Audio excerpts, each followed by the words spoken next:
Okay, here goes. So this is me describing why I, as a 24-year-old young man, am Catholic. And I basically bet my life on that. And I actually believe it. Okay, so in the last video, I talked about how you have to be immaterial. You can't be just atoms. How it's physically impossible for you to be just atoms. Okay?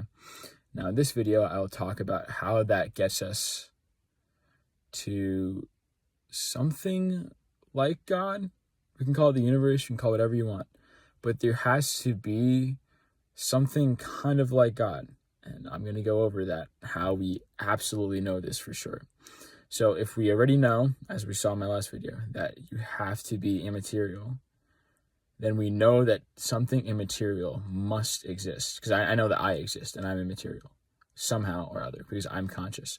And consciousness must be immaterial. Okay? Now, there's an argument. It's called the causation argument. And it's a good argument. It says that something can't spring into existence out of absolute nothingness. You can't have an atom that exists or whatever. You can't have a tree that exists and then go back before that and there's literally nothing existing. If something exists, something must have caused it, which is very good. That's very true. It's a very good argument. People who try to prove God, they try and just say like, oh yeah, there's a tree that exists, so there must have been a tree before that, and eventually like God must have created the first tree, or God must have created the first whatever Big Bang kind of thing. And that's a good argument, more or less, but it doesn't work perfectly, because if you think about it, we don't really know. I mean, the tree could have been the thing that goes all the way back. It could have just been that matters existed forever, that's possible.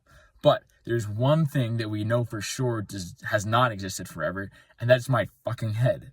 Okay? And consciousness can't exist without my head.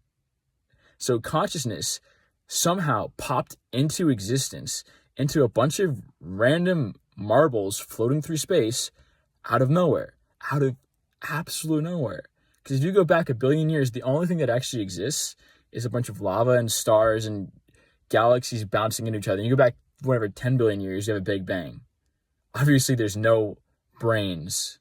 There's no life at all back then. But somehow, my consciousness popped into existence out of marbles bouncing into each other.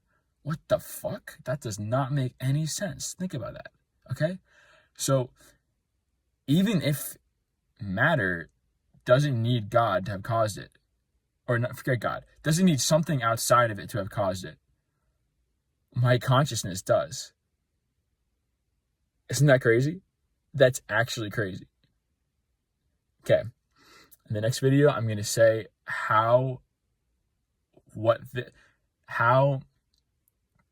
consciousness needing a first cause, what that actually says about what that first cause would be. Because if you think about it, it says a damn lot about that first cause. And it's actually kind of insane. So just stick around for the next video.